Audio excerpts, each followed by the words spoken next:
Okay, I'm replacing my power steering pump on a 2006 Pontiac Grand Prix 3.8 3800 Series 3 base model, no supercharger. I did this 6 months ago and I got a O'Reilly's Master Pro unit and it's failed. That's the bad news. The good news is it's lifetime warranty. So last time when I did this, it had a little leak and I was doing my water pump, so I hit two birds with one stone, and it's a lot easier when you remove all this. The problem is then you got to worry about your coolant bypass elbows, the ones that are plastic from the factory that usually you replace with aluminum. But at any rate, first steps, the stamped steel nuts. Okay, you got two of them. Remove the coolant reservoir and move it off to the side. Okay, then you're going to want to pop your serpentine belt off, which if you see the pulley, that right there was a 15 millimeter socket. Okay, if you have a serpentine tool, it makes it a little easier, but you got plenty of room when you move this. So I just use a regular ratchet and an extension. But at any rate, you're going to go counterclockwise. Or did I go clockwise? I can't remember now. I think I went clockwise. Well, hold on. Okay, I just checked where I left my ratchet. Counterclockwise, go ahead and pull that back. Get your belt off, okay? Then, step 2, you're going to want to drain it, okay? So I got a little bit ahead of the video here. Decided, hey, I'll do a video. You can see I'm pretty much strained.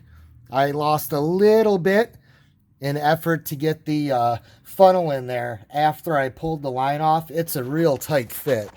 But I'm using a long funnel.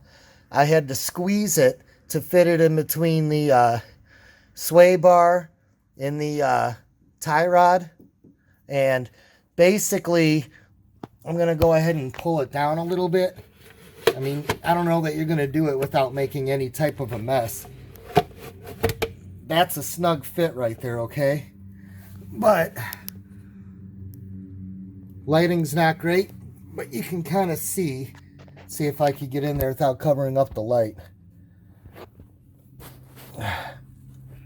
There's the top hose. See it?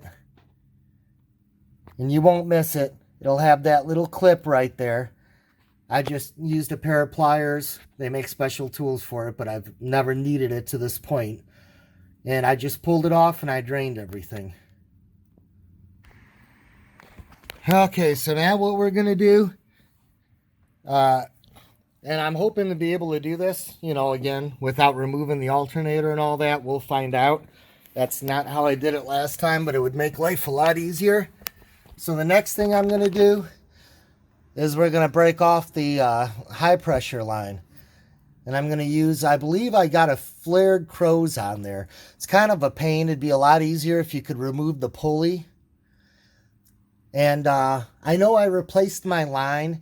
The factory line, if you have it, that nut is actually lower where it's easier to get to.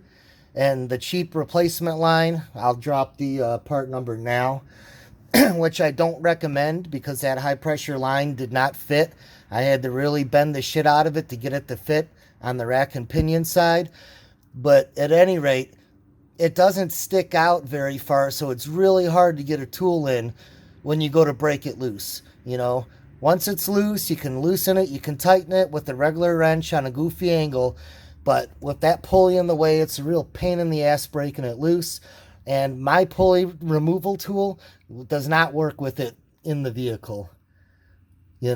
So whether or not you could drop the pump first, bring it over here, pull the pulley off, and then take that off, that may be an option, but then it's not braced down to get that off. But with that being said, the other options to break it loose, pull it down, if you got room, pull the pulley off, and then bolt it back up loosely, and then break that free. But I'm going to go ahead and break this off, and then I'll tell you what I did when I get to that point. Okay, so next step here is to get the high pressure line off. 5/8 wrench. If you got a 5-inch flare wrench, it may help you if yours is real tight. Mine wasn't too bad, probably because I have already done it. You just don't want to strip it out.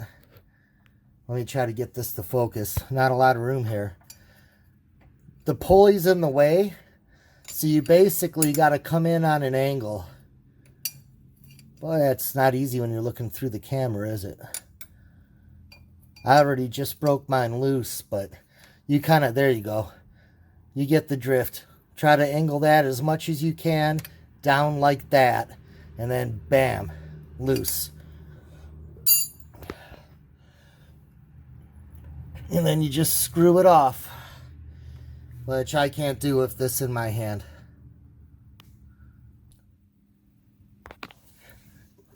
Okay, so I just went ahead and got mine screwed out. Now, I will warn you, even though I had mine drained from the low pressure side, you do get a lot of residual that's still going to come out. And I probably didn't mention it, but when you drain it, if you take out the power steering dipstick, you know, the little cap on the top, it'll drain a lot faster because it won't have that vacuum. You know, kind of like when you take a straw and you cap it off with your finger and you put it in soda, cap it off and then lift the straw up. It's that same kind of suction effect. But at any rate, you can see I got more residual dripping. So now, low sides off, high sides off. We're going to get this in between the pulley here. You got to rotate it. And that's where that 13mm socket fits through. And there's 2 bolts that hold it on. So let me go ahead and get rotated to where I can get to the first one.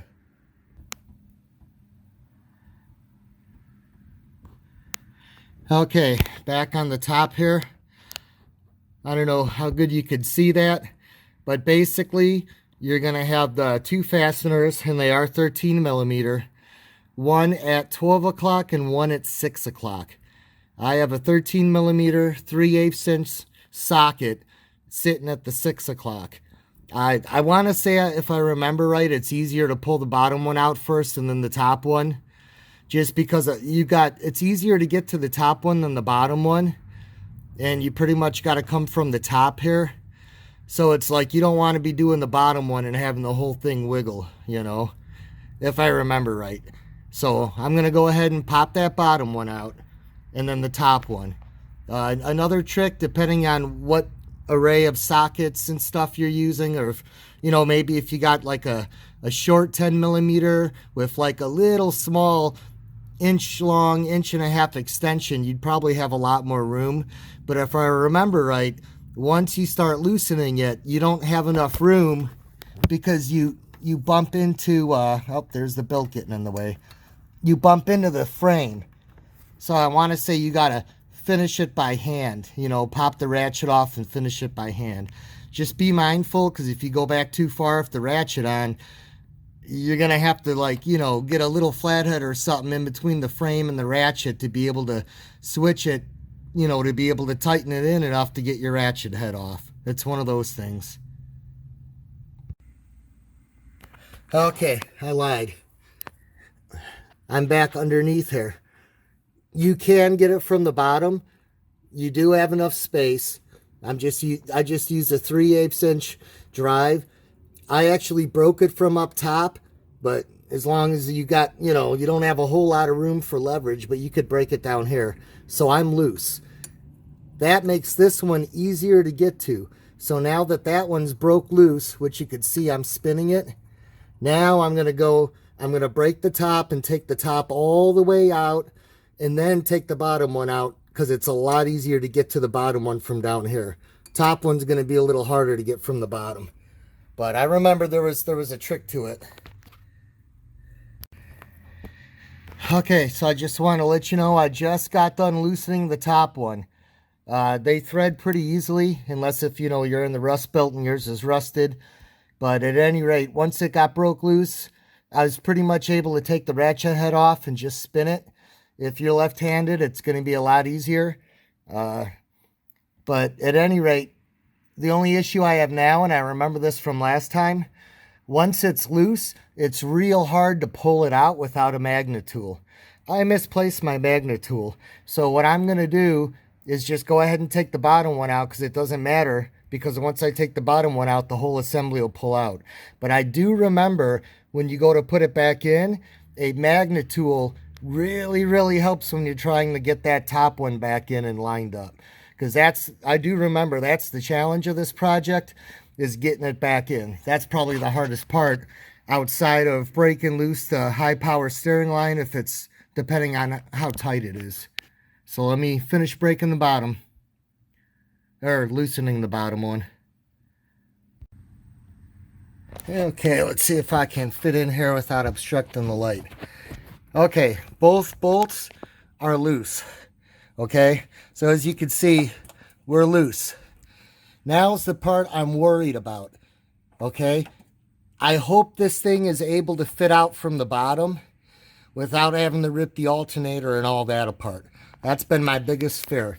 As long as I can get this out through the bottom, it's not too bad. Stay tuned. Okay, I think we have success. I didn't pull it out all the way because I wanted to save it for the camera so you could kind of see the angle. What I said earlier about removing it to be able to get the pulley off and then breaking free the high pressure, I don't know if that's going to happen. You could see my high pressure over there. It really had to be moved out of the way to get that to come out on that angle. Okay, and then the second thing, let's see, the top of the steering box is to the right. Okay, so that right there is where the cap would go. So I rotated it clockwise as I worked it forward, and then I bound up on one of my bolts that I left in there, which I want to say was like around in this area. Well, here's the other one.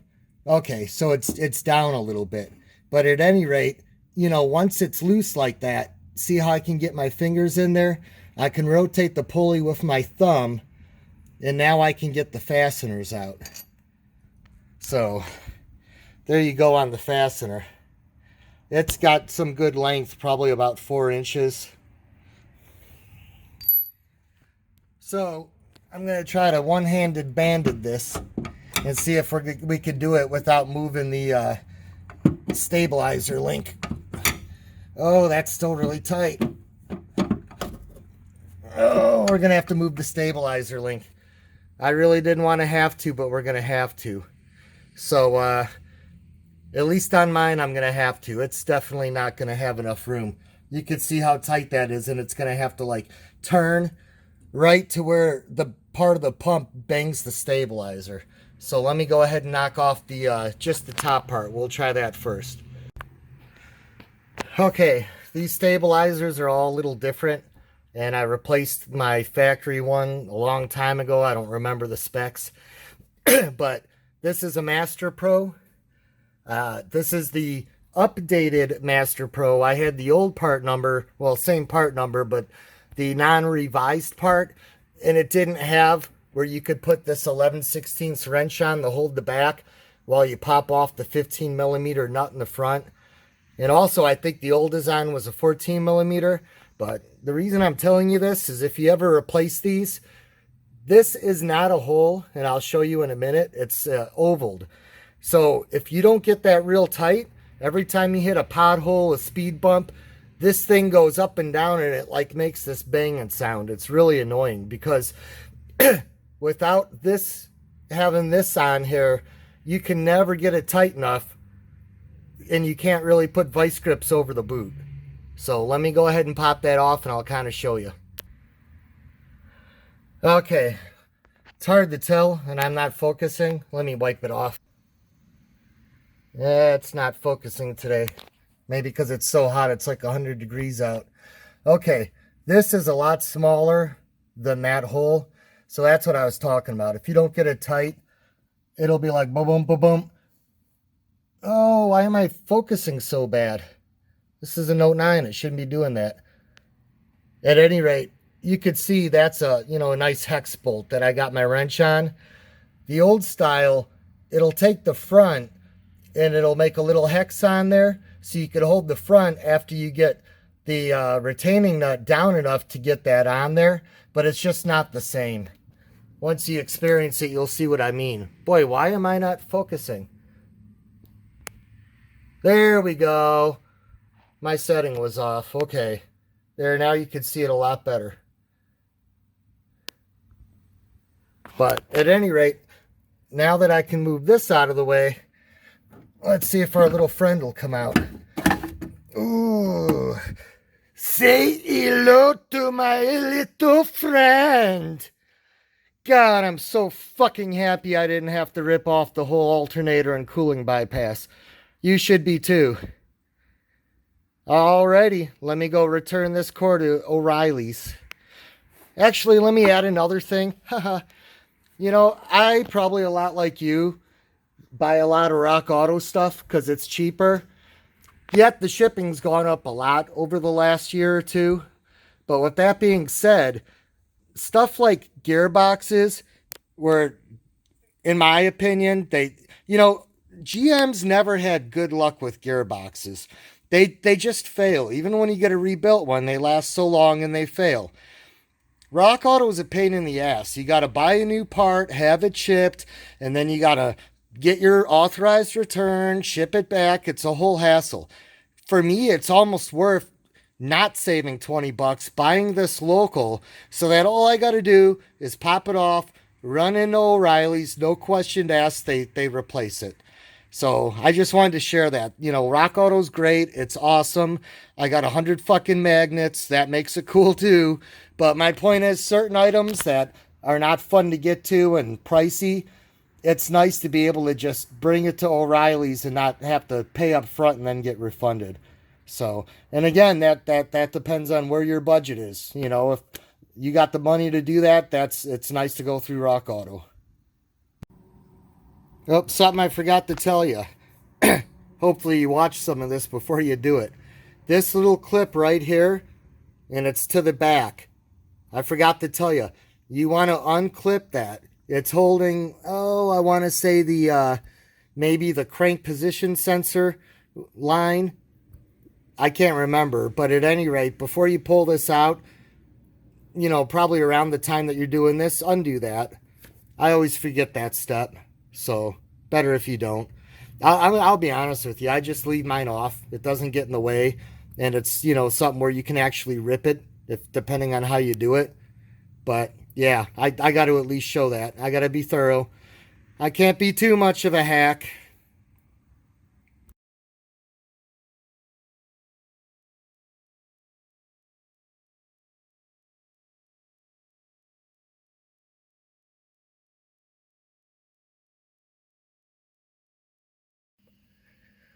Okay, we're back in. We're not up and mounting yet, but we're in. I just wanted to give you an idea of what it looked like. So if my hand's the pulley, a lot like we came out. Pulley up, reservoir to the right. And I mean, it's a snug little fit, especially with the inner tie rod here and the CV axle and the boot and all that. Which, granted, that's not stock. I did that a couple years ago. So, I mean, that could even be a little different size than stock. I mean, I did have to work the boot a little bit. Fortunately, that one's flexible, unlike the rack and pinion that's hard plastic. But it went in. So now it's just playing that game of lifting it into place and trying to get a hole started, which I'm going to start on the bottom because I think it'll be easier, but we'll see. You know, sometimes it's just whatever mood you're in or whatever you get lucky on first. So, but yeah, this is the bitch. This would be a lot easier if you were doing this at the same time with your water pump and had the alternator and all that shit on the top ripped apart. So, it's going to take a few minutes, but once you get one, it goes pretty quick. Stay tuned. Okay, before I moved it, I wanted to come up top. Just so you could see after it first went through my positioning. Let me get more squared up to the engine so you can get an idea. There's the angle. Notice how the reservoir is sideways, and I'm going to have to rotate it counterclockwise 25 degrees. So I just wanted to show you that. Now's where it would really help if you had an assistant to come monkey handle it from the top while you tried to line up a bolt from underneath. I don't have an assistant. Here at Shaun4BigBlocks, we do it on our own, and we find a way to do it on our own, and it's very, very rare I ever have an assistant. So I need me one of them wives, one of them there wives that'll do it all for me. Haven't found one yet. Alrighty, I played for about 10-15 minutes, and it's just too damn tight. If I was left-handed, it'd make it a little easier, but it's tight. If you can get it that way, you're a Power Ranger, but you'll see what I mean. So, okay, attempt number 2. I undid the 2 nuts for the electrical control center, where the fuses and the relays are, and I undid over on the side of the box. You'll see a clip you have to undo, and then I also undid the clip on this main line here that goes against the side so that I could bungee up that. So now that at least lets me get through this way.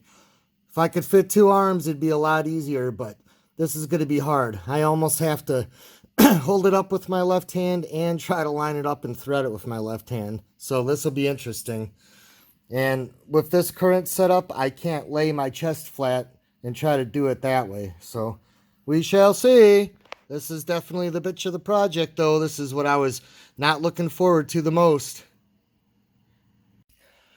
Alrighty, I got the top one in. After doing that little mod right there, it took me 1 minute. I probably just got lucky.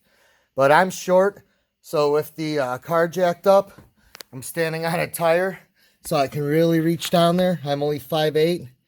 But basically, right hand, okay, you know, bolt already in, right hand spinning and pushing, left hand guiding the reservoir, and literally just steering it as I push and turn until I felt it. But we're in. That's like over the hill right there. That could have been hours, that could have been minutes. So that was 15 minutes. Move this stuff 1 minute. So I'm pretty happy about that. So I'm going to go ahead and snug that up finger tight, because I only got it about probably 5 or 6 threads in, and then get that bottom one in.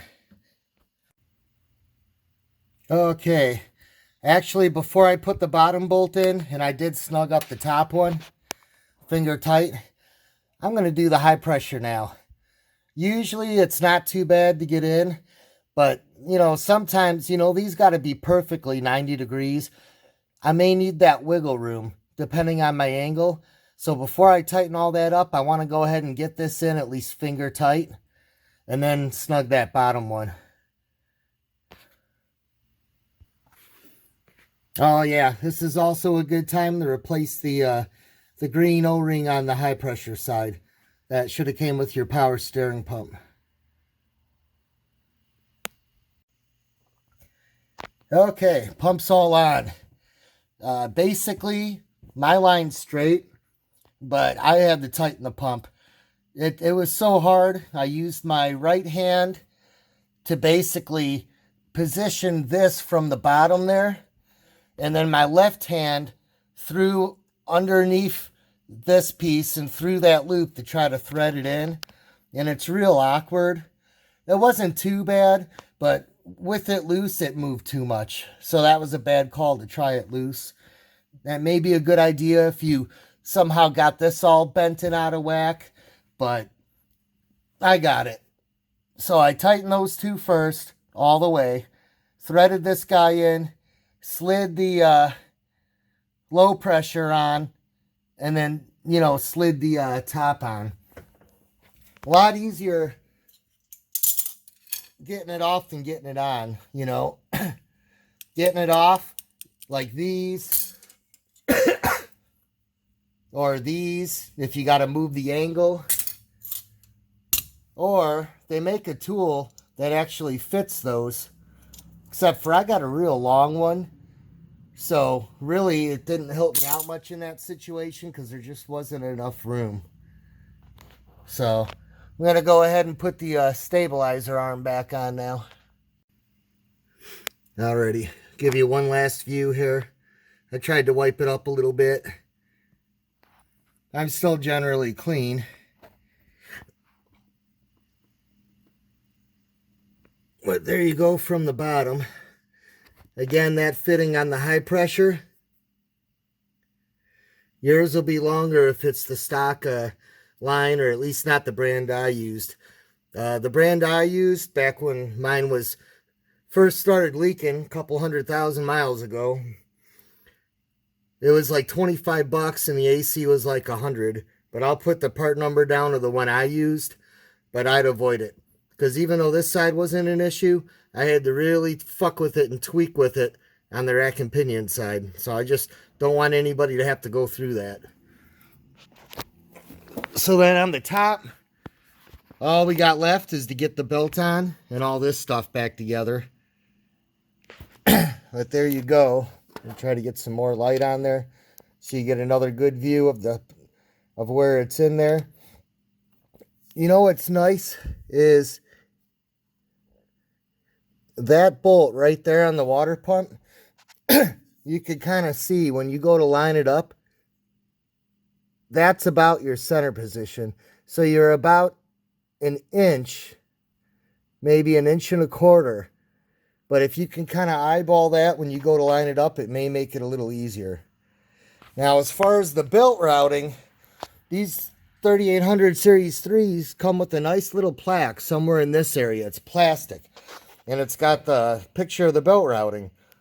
Mine busted the first time I ever used the tensioner tool to get to replace my belt. I think I did that at like 80,000 miles. But if you have it and you ever get to where you want to sell it to me, I'd appreciate it, because I've just been working off this every time I do my belt. But there you go. If you need to know the routing, hopefully that helps you out. Okay, not the best lighting here, but you can see I kind of have everything, the belt woven into place. I like to do this last. I think it's the easiest. I don't know if that's the official way to do it or not, but basically, you can see how far I can get.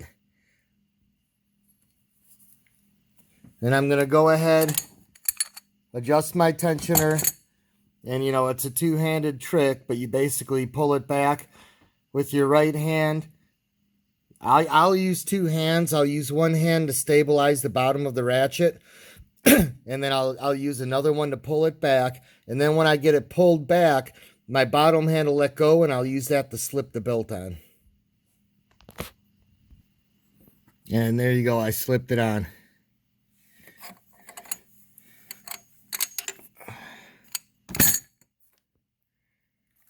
And I'll double check that routing. You can really only do it one way. Otherwise, you'll either be too short or too long. I usually try to kind of pull back the tensioner and somewhat center this. But I mean, for the most part, as long as it's not way off, as soon as you start it, it's going to self-align itself.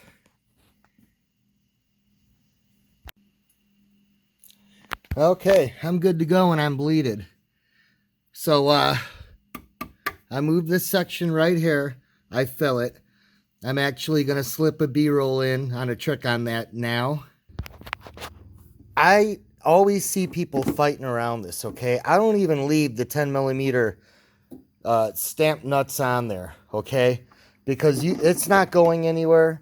I mean, the hood's going to protect this. And usually it's weighted down with coolant anyways. But literally, all you got to do is move this over, okay? And now, all of a sudden, look how much space we got. There it is down there. You can kind of see it. Not very good, though. Okay, that's tip number one. Move that. And especially if you're watching this video because yours is leaking and you haven't done it yet and you got to keep filling it, either keep the nuts off or keep them finger tight, okay? Tip number two, Most truck stops carry these long black funnels, okay? This one, and I got the old mighty measurer out there, it's about 17 and a quarter inches, somewhere like that. And then the tube, okay? I just go to the hardware store. And what is that, about 9 inches roughly? I keep the tube, and then I just got corks that I got at the craft store. You whittle it down a little bit, and then when you need to fill it, you can keep this in the trunk. Make sure that stays up and it won't leak all over the place, you know? So, pull my cork. It's one of those times I could use a tripod, right?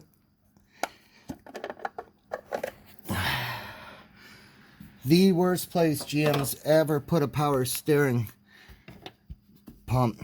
You know, even in the old days, they'd at least have a riser for filling it. There you go. That makes life so much easier with that tube. And then I'm going to get over it with a flashlight. And I'm going to angle everything so I can look down and see how much I'm filling in there. Going by this bad boy, you know, okay, we're going to fill it to cold. So we know roughly, you know, we wanted a few inches from the top, which is what we'll do. So otherwise, that's about it. I'm going to go ahead and throw the edits in and, you know, try to fill in anything that I missed. Remember, I do my videos raw. They're not scripted. They could be scripted and they'd be a lot more professional and it'd be a lot more like, hey, welcome to Shaun4BigBlocks. You know, I don't want to do that. You know, if somebody wants to pay me to do that, that's a different story. I do this for fun. I do it to help people, you know, and that's it. You know, I don't want to monetize. I want to do my own thing. I want to cuss. I want to be a red-blooded mechanic like the rest of you. And if you got a problem with that, you're probably not a red-blooded mechanic. Thanks for watching. And then here's something I want to add. You know, the old way to do it was a cowboy way. You basically just filled up the reservoir, started up the car, it grinded for a few seconds, you turn the wheel left, you turn it right, you shut it off, you go top off the fluid because it'll suck some up, especially if it's a new rack and pinion. Not as much so if it's just a reservoir, but you got to get the air bubble out from when you drain the line. But really on the newer rack and pinions, the better way to do it, with the car level, fill it up to where you think it should be, okay? Jack the car up so the wheels are like an inch off the ground. Then with the fluid filled where it should be and the car jacked up, come over to the fuse box here, you know, on the passenger side. And this bottom relay down here, this bottom right micro relay, is at 37.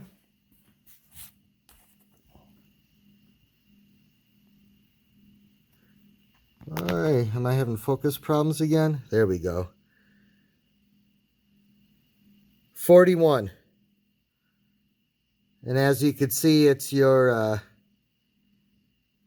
fuel pump. When you pull that, your car is not going to start. Not like a carburetor where it'll run for 5 seconds until it drains the flow pools. Like it's dead as a doorknob. Go inside, pull that relay, go to your steering wheel, and with it jacked off the ground, crank your ignition while you turn your steering wheel left and right. Probably lock the lock 4 times, okay? And when you go all the way to the left and you hit your stop, and you hit your far right stop, you got to kind of push. And I noticed on this vehicle, you'll hear this like slight little pop sound, like a sound of like an air bubble farting out. And it moves a little more, and all of a sudden it's like your wheel feels better, you know? And then after you do that, go ahead and come back, drop the vehicle, put your micro relay number 41 back in, check your spooge, crank her up, and then go ahead and see how she's running, you know, check everything, and then from there it's like normal procedure. So hopefully I didn't overlook anything, but that's about it. So there you go. That's what she should look like with everything all clean and everything all in there. So hopefully this video helped you out a little bit. As always, mine are a little long and drawn out, and they're a little comprehensive, and that sucks for somebody just wanting to get a quick 1, 2, 3, what are the nut sizes. But, you know, for somebody who, you know, you don't have any money and you don't want to take it to a fucking mechanic and, you know, maybe I'll do it myself, you save a buttload of fucking money doing this one yourself, especially the rack and pinion. So if you have any other questions, feel free to hit me up. I got $289 on this car. I bought it with $14,000, and I've done all my own work to it. So, other than one time, I was in Kuwait and the trans went out my wife, and she had to bring it in. That was at $167,000. So, trans number 2's been rock solid. But at any rate, that's it. So, thanks for watching. If you got a Grand Prix, feel free to subscribe. I also got other shit that I upload when I have time. And I actually got a whole backlog of videos I got to edit and get up on YouTube. So, thank you, and thanks for watching. Have a great day. Alrighty, so you can see when I did it the second time, I went ahead and went from the top because I decided, okay, let's just do it right. And since I was leaking on my coolant elbows, I figured I might as well put new O-rings on there and knock that out.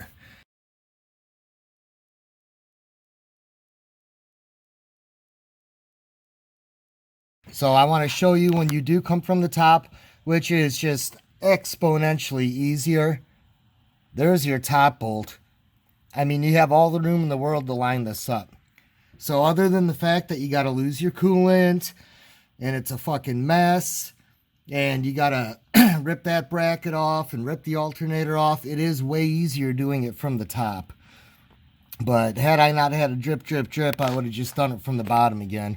But I didn't even see my drip, drip, drip until I actually got the pump ripped off, and then from underneath I could see it. But at any rate, you could see that corrosion when I pulled that seal out.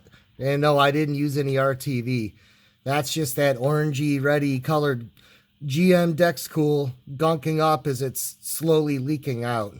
So I think what my mistake was when I did this, and that's 6 months ago that I did a water pump. I used an old set of elbows that I had in my car for 5 or 6 years that I keep in the passenger seat rear pocket, is like an emergency set. And that was a mistake, you know, being in the South and how hot it gets, and I think the seals were just shot. But when I went to go to the parts store and get them, they were out of them, all the parts stores. So I went ahead and used my emergency one. And I don't know. At any rate, I just wanted to splice that in here so you see what it's like from the top. And that's how most people will do it. It's a lot easier. But if you want to do it from the bottom, you see how to do it.